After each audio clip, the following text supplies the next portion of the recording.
एक बार एक गरीब और दृष्टिहीन बुढ़िया थी। उसके साथ उसके बहू और बेटा रहते थे। बुढ़िया हमेशा ही श्री कृष्ण जी की पूजा किया करती थी। एक दिन उसकी पूजा से प्रसन्न होकर गणेश जी प्रकट हुए और बोले, बूढ़ी माँ, तू जो चाहे वो मांग ले।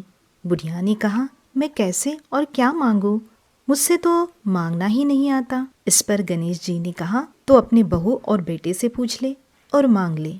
यह सुनकर बुढ़िया ने अपने बेटे से कहा, गणेश जी ने कहा है कि मैं कुछ भी मांग सकती हूँ, तो बता मैं क्या मांगू? इस पर उसके पुत्र ने कहा कि माँ, तू गणपति बाप्पा से धन मांग ले। वही बहू से पूछा तो उसने कहा कि वो गणेश जी से नाती मांग ले। तब बुढ़िया ने बहुत सोचा कि हर कोई अपने अपने मतलब की बात कह रहा है, कोई मेरे लिए सोच ही नहीं रहा।